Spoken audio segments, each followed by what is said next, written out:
찾을 말씀은 신약성경 사도행전 13장 42절, 14장 7절까지 말씀입니다.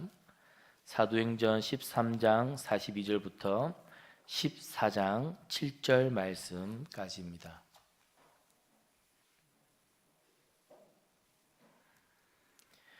그들이 나갈새 사람들이 청하되 다음 안식일에도 이 말씀을 하라 하더라.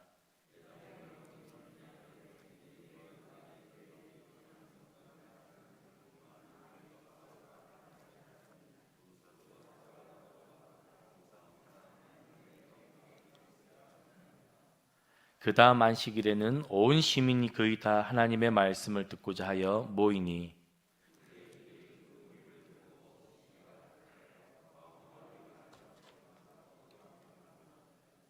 바울과 바나바가 담대히 말하여 이르되 하나님의 말씀을 마땅히 먼저 너희에게 전할 것이로되 너희가 그것을 버리고 영생을 얻기에 합당하지 않은 자로 자처하기로 우리가 이방인에게로 향하노라.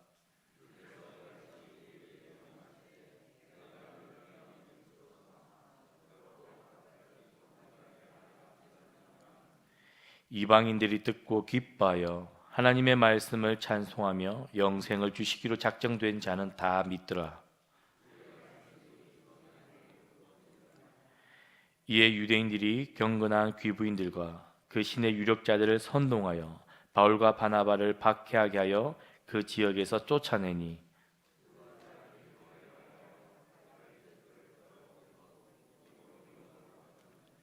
제자들은 기쁨과 성령이 충만하니라.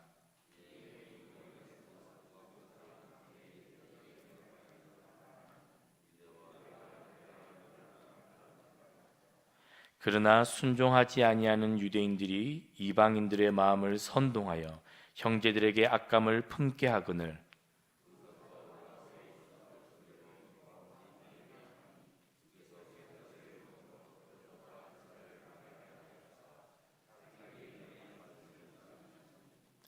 그 신의 무리가 나뉘어 유대인을 따르는 자도 있고 두 사도를 따르는 자도 있는지라.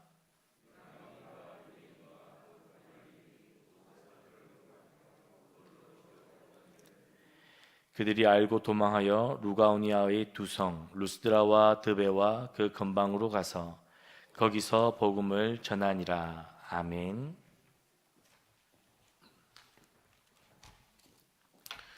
지금 안디옥 교회가 바울과 바나바를 선교사로 파송했는데 이들은 한 지역에서 복음을 전하는 것이 아니고 로마의 통치하에 있는 식민지 여러 지역을 전하면서 순회하면서 복음을 전하는 순회 선교사로서의 사역을 감당하고 있습니다.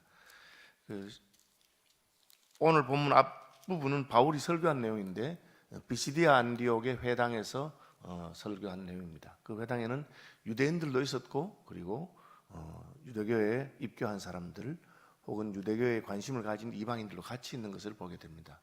그래서 바울이 쭉 설명하면서 예수님이 메시아고 예루살렘에 있는 유대인들이 잘못했다고 약간 유대인들에 대해서 비판하는 그런 내용의 설교를 했습니다. 하니까 42절 그들이 나갈새 사람들이 청하되 이게 이제 그들이 누구냐 하는 것은 제가 번역성에 여러 개를 봤는데 일반적으로는 바울과 바나바가 설교하고 회당에서 나갈 때 사람들이 다시 청했다 그렇게 해석되어 있고 킹 제임스 버전은 아는대로 영어권에서 아주 좀 보수적인 그런 번역 성경입니다. 영국의 제임스 왕이 학자들을 동원해서 번역한 것입니다. 킹 제임스 버전. 근데 킹 제임스 버전이 상당히 히브리어와 헬라어의 정통한 학자들이 많이 모여서 한 겁니다. 그래서 킹 제임스 버전에는 그들은 유대인들이라고 번역했어요. 유대인들이 바울의 말을 듣고 유대인 나가버렸어요. 유대인들이 듣기 싫어서 나가고 사람들이 청하되 이 사람들은 이방인들이라고 해놨어요. 회당에 있던 유대인들과 이방인들이 갈라졌는데 바울의 설교를 듣고 유대인들은 그냥 나가버리고 이방인들은 남아서 바울과 바나바에게 다음 주에도 와서 말씀을 전해달라. 한 주 가면 그냥 그렇게 말했다. 뭐 뜻은 큰 차이는 없습니다. 바울과 바나바가 나가려고 하니까 그 회당 사람들이 붙들고 다음 주에 또 오십시오. 그렇게 번역한 것이나 유대인들은 나가고 남아있는 이방인들이 바울과 바나바에게 복음을 전해달라 그렇게. 어쨌든 그 다음 주에 그 다음 안식일에는 43절 회당의 모임이 끝난 후에 유대인과 유대계에 입교한 경건한 사람들이 많이 바울과 바나바를 따르니 두 사도가 더불어 말하고 항상 하나님의 은혜 가운데 있으라 권하니라. 이것은 말씀이 끝난 다음에 남아있는 사람들에게 즉각적으로 양육을 한 것을 알 수 있습니다. 그래서 우리가 예수 믿겠다고 하면 그 자리에서 바로 몇 가지를 가르칩니다. 말씀을 보라, 기도 생활하라. 그 다음에 교회에 가서 믿음 형제들과 함께 교통하고 교제하고, 그리고 당신이 받은 그 구원의 복음을 증거해라. 쉽게 외우려면 하나님과의 교통이죠. 말씀을 듣고 기도하고, 그 다음에 옆으로는 다른 이들에게 복음을 알지 못한 자들이 복음을 증거하고, 함께 복음을 받은 사람들은 모여서 교통하고. 이것이 이제 아주 기본적인 양육입니다. 바울이 그런 것을 한 것입니다. 항상 하나님의 은혜 가운데 있으라 그렇게 말했습니다. 그 다음 안식일에는 온 시민이 거의 다 하나님의 말씀을 듣고자 모이니, 아마 이 비시디아 안디옥이 큰 도시가 아니었겠죠. 우리로 말하면 시골에 읍내라든지 뭐 그런 데 있는 사람들이 다 모여가지고, 와, 지난주에 회당에서 바울과 바나바라고 하는 분이 오셨는데 말씀 대단하더라 그렇게 해서. 요즘은 이제 워낙 텔레비전도 있고 볼 것도 많고 하니까 그렇지만, 옛날에는 우리가 어릴 때만 해도 여름 성경학교 한다고 북치고 그냥 동네 한 바퀴 돌면 애들이 다 따라왔어요. 뭐 다른 어떤 특별한 이슈도 없고 새로운 무슨 정보도 없고 들을 게 없었으니까. 아마 그래서 지난 안식일 날 회당에서 바울과 바나바가 복음을 전했는데 아주 듣고 감동받은 사람들이 다 가자 해서 그 다음 안식일에는 온 성이 다 와서 말씀을 들었습니다. 그런데 45절 보시면 유대인들이 그 무리를 보고 시기가 가득하여 바울이 말한 것을 반박하고 비방하거늘. 그러니까 여러분, 유대인들이면 율법을 아는 사람이고 더 복음을 잘 받을 것 같은데, 반대로 유대인들은 바울이 전하는 것에 대해서 막 거부하고, 예수가 누구냐, 우리는 그런 사람 잘 모르겠다 이런 식으로 하고 반발하는 일이 있었어요. 그래서 이 유대인들은 반대하고 이방인들은 복음 받으려는 그런 일이 있었습니다. 그들은 비방했습니다. 반박하고 비방하고. 반박이라고 하는 것은 이제 논리적으로 이제 하려고, 예수님이 메시아라는 증거가 어디 있느냐 이런 식으로 한다든지, 어쨌든 스데반을 향해서 율법을 무시하고 성전을 모독하고 그렇게 한다고 했던 것처럼 그런 식으로 반박하려도 안 되니까 이제는 비방합니다. 나는 바울인지 바나바인지 듣도 보도 못한 놈들이 어디 와서 남의 동네에 와가지고 어째 한번 말할 기회를 줬더니만 자기들 멋대로 말한다 이런 식으로 하든지 비방하기 시작했습니다. 그래서 바울이 46절 바울과 바나바가 담대히 말하여 이르되 하나님의 말씀을 마땅히 먼저 너희에게 전할 것이로되.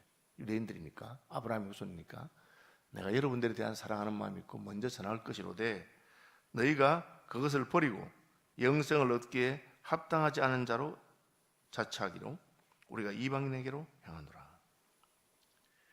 그래서 복음을 전할 때 갈라지는 역사가 있습니다.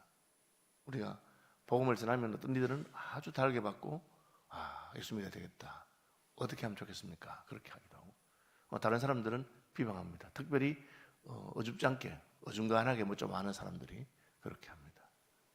참 슬픈 이야기죠. 제가 이제 이슬람 선교에 속해 있는 월드 인리드의 설립자이신 론 조지 선교사가 하는 말이 있습니다. 이슬람권이나 이런 데 복음을 선교를 해보면 제일 선교에 방해가 되는 것이 뭐냐? 여러분 놀라지 마십시오. 먼저 믿은 사람이라고 합니다.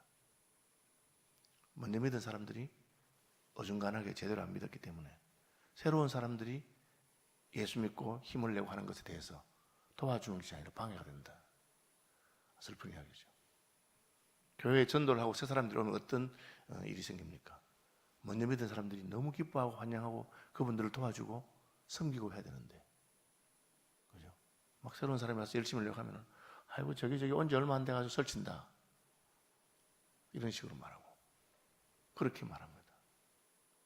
그래서 그것이 복음의 방해가 됩니다. 오래 믿었는데 헌신도 하지 아니하고 그냥 자기들은 영적으로 침체되어 있는 그런 상황인데 새로운 부흥이 막 일어나면 자기들도 여기 가서 같이 회개하고 결심하고 해야 되는데 그렇게 하지 않고 비난합니다. 그래 별나게 그렇게 믿느냐고 그런 식으로 말합니다. 바울은 유대인들에 대한 마음이 있었기 때문에 가는 곳마다 회당에서 먼저 증거합니다. 그런데 유대인들이 갈라집니다. 어떤 이들은 복음을 달게 받고 회개하고, 어떤 이들은 비난합니다. 그리고 비방합니다. 너희들 이러니까 나는 이방인들한테 가겠다. 이방인들이 이렇게 달게 받는데 너 왜 그러느냐? 그러면서 주께서 이같이 우리에게 명하시되 내가 너를 이방의 빛으로 삼아 너로 땅끝까지 구원하게 하리라. 이사야서에 있는 말입니다. 우리 70일 특세할 때 들으셨죠? 이사야서는 구약 성경에 있는 말씀이지만 이방인들이 주께로 돌아올 것에 대해서 말하고 있습니다. 바울은 구약을 잘 아는 정통한 율법학자이기 때문에 그 얘기를 합니다. 야, 너희들 하는 거 보니까 하나님께서 이방인들을 부르신다는 말이 이해가 된다 하는 것 같습니다. 이방인들이 듣고 기뻐하여 하나님의 말씀을 찬송하며 영생을 주시기로 작정된 자는 다 믿더라. 주의 말씀이 그 지방에 두루 퍼지니라. 그래서 지금 바울이 꼭 이방인에게만 보냄받은 게 아니고 가는 곳마다 회당에서 지냈는데 말씀이 들어가니까 딱 갈라졌습니다. 복음을 전가하니까 기뻐하고 믿고 받아들인 사람이 있고, 그것을 거부하고 부정하고 반박하고 비난하는 사람이 생겼습니다. 그래서 그것을 우리는 예정이라, 하나님의 작정이, 하나님이 작정한 사람은 말씀을 들어보면 구별이 됩니다. 강단에서 하나님 복음을 선명하게 선포하면 교회 안에서도 구별이 됩니다. 알고 가라지가. 그냥 일반적인 좋은 이야기, 우리 세바시를 하죠. 세상을 바꾸는 시간. 그 누가 들어도 좋은 말씀입니다. 그런 말씀만 들으면 다 좋아합니다. 착하게 살고 서로 사랑하고 그런 얘기합니다. 그러나 예수님이 우리의 주인이시고 우리 인생은 예수님을 영접하고 그분을 따라 살아야 된다. 좀 강력한 말씀 들어가면 우리 목사님 왜 저렇게 별나게 얘기하나 하면서부터 갈라집니다. 영생을 주기로 작정한 사람은 거기에 따르게 되고, 그렇지 않은 사람은 그 반응이 생깁니다. 주의 말씀이 그 지방에 두루 퍼지니라. 그래서 우리가 복음을 전가할 때 모든 사람이 다 좋아하면서 확장되리라고 생각하면 안 됩니다. 하나님의 역사가 나타나는 만큼 그에 대해서 대적하고 반대하는 세력이 있습니다. 그게 이제 무릇 그리스도 예수 안에서 경건하게 살고자 하는 자는 핍박을 받을 것이다. 나와 및 복음을 위해서 집이나 전토나 행자 자매를 벌인 자는 금생에서 100배를 받되 핍박을 겸하여 받고 내세에서 영생을 얻지 못할 자가 없느니라. 이게 선명한 복음이 전거되면 그런 갈라지는 역사가 있습니다. 유대인들은 그냥 가만히 있지 않고 바울이 이방인들에 가서 복음을 전하니 그것도 싫었습니다. 그래서 유대인들이 경건한 귀부인들과 그 시인의 유력자들을 선동하여 로비를 한 거죠. 바울과 바나바를 박해하게 하여 그 지역에서 쫓아내니 두 사람이 그들을 향하여 발에 티끌을 떨어버리고, 예수님이 하신 말씀이에요.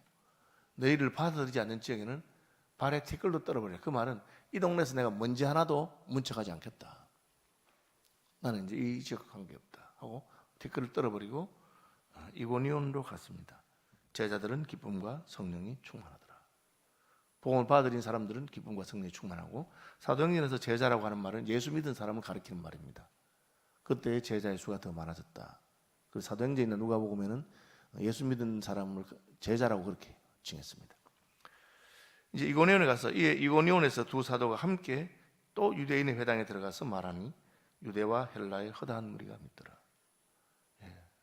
또 회당 갔습니다. 회당 가면 또 반대가 있을 수 있습니다. 유대인들 가운데서는 자신들이 더 잘한다고 생각하고 교만한 마음으로 바울과 바나바를 대적하는 사람들이 있습니다. 그러나 그곳에 사람이 모이기 때문에 바울과 바나바는 회당에 가서 복음을 전했습니다. 그러니까 전하니까 믿는 사람이 많았고, 그러나 순종하지 아니하는 유대인들이 이방인들의 마음을 선동하여 형제들에게 악감을 품게 하거늘. 여러분, 이제 누가 와서 복음을 전하는데 참 말씀 좋다 그랬는데 나하고 오랫동안 사귀던 사람, 친하던 사람이 저거 영 이상한 사람이라고 그런 식으로 말하면 흔들리는 거죠.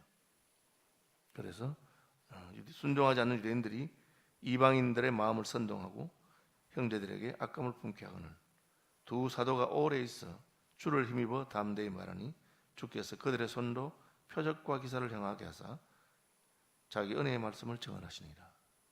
자, 봅시다. 하나님 말씀에 대해서 한 사람은 증거하고 한 사람은 반대합니다. 그럼 듣는 사람들이 혼란스럽죠. 바울과 바나바의 말을 들으니까 예수님이란 분이 오셨고 예수 믿어야 되겠다고 생각하는데, 또 유대인들이 그 예수라는 사람 십자가에 달려 죽은 사람이잖아. 율법에 보면 나무에 달려 죽은 자는 하나님께 저주받은 자라 했는데, 저주받은 자가 무슨 우리의 메시아가 되겠어? 이런 식으로 이제. 그러면 사람들이 헷갈리죠. 그럼 어떻게 합니까? 그때 하나님께서 직접 역사하셔서 표적과 기사를 통해서 갈멜산에서 엘리야와 바알과 아사라의 선지자 850명이 영적인 대결할 때 하나님께서 누가 옳은 것을 증거해 주시죠. 우리가 복음을 전할 때 우리보다 훨씬 더 논리적으로 혹은 무슨 비판적으로 그렇게 복음 전하는 것을 방해하는 사람이 있을 수 있습니다. 우리가 믿는 것은 우리가 어떻게 하면 그 사람보다 말을 더 잘 할 것인가가 아닙니다. 하나님께서 우리와 함께 하셔서 우리가 증거하는 말씀을 옆에서 지지해 주시고 확증해 주시는 것입니다. 주께서 그들의 손으로 표적과 기사를 행하게 하여 주사 자기 은혜의 말씀을 전하셨다. 그러니까 그 시내의 무리가 나뉘어 유대인을 따르는 자도 있고 두 사도를 따르는 자도 있는지라. 복음이 전거될 때 갈라지는 역사가 있습니다. 복음이 전거되면 하나님의 택한 백성이 드러납니다. 그러니까 우리는 무슨 약장사처럼 어떻게든지 말을 잘 해가지고 너도 나도 다 나에게 설득되었습니다. 그렇게 하는 거 아닙니다. 우리는 그냥 선명하게 복음의 핵심을 그대로 전달하고 하나님께서 그들의 마음에 역사하셔서 구원 얻기로 작정된 사람들이 드러나게 되는 것을 바라는 것입니다. 그러면 하나님 역사했습니다. 하나님이 작정한 자는 믿고 죽기로 돌아오고 하나님 작정하지 않은 사람들은 반대하고 방해하는 자가 될 수도 있습니다. 놀랍게도 유대인들 중에서도 복음을 반대하는 자가 많았는데 이방인들 중에서 주께로 돌아오는 자가 많았다 하는 것입니다. 이방인과 유대인과 그 관리들이 두 사도를 모욕하여 돌로 치려고 달리더니, 여기 보면 이방인이든지 유대인이든지 관리든 상관없이 복음을 거부하는 사람들은 대적하고 복음을 믿는 사람들은 두 사도를 따르고 그렇게 됩니다.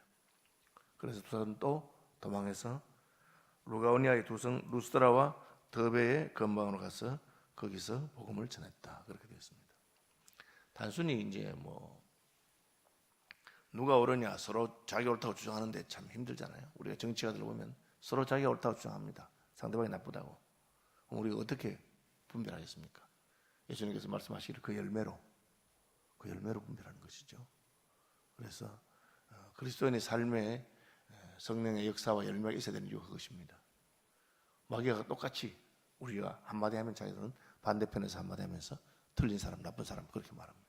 오늘날도 교회에 대해서 지금 비방하고 비난하는 사람들이 얼마나 많습니까? 우리가 아이고 그 말 틀린 말이고 우리가 옳습니다 아무리 말해도 소용이 없습니다. 우리의 삶에서 열매가 나타나고 능력이 나타나고 하나님께서 함께 하신 증거가 있으면 그러면 사람들의 심령이 주께로 돌아오게 됩니다. 오늘 읽은 본문은 복음을 전할 때 갈라치는 역사가 있다. 복음을 전할 때 믿는 자와 대적하는 자가 있다. 그러나 우리가 증거하면 하나님이 구원 얻기로 작정한 사람은 돌아온다. 반대가 강하면 하나님의 성령의 역사도 강해서 표적과 기사로 하나님께서 우리를 도우시고 증거하신다 하는 것입니다. 말씀 묵상하시면서 기도하시기 바랍니다. 하늘에 계신 우리 아버지, 아버지의 이름을 거룩하게 하시며 아버지의 나라가 오게 하시며 아버지의 뜻이 하늘에서와 같이 땅에서도 이루어지게 하소서. 오늘 우리에게 일용할 양식을 주시고 우리가 우리에게 잘못한 사람들을 용서하여 준 것 같이 우리 죄를 용서하여 주시고 우리를 시험에 빠지지 않게 하시고 악에서 구하소서. 나라와 권능과 영광이 영원히 아버지의 것입니다. 아멘. 예, 기도 제목 몇 가지 있습니다.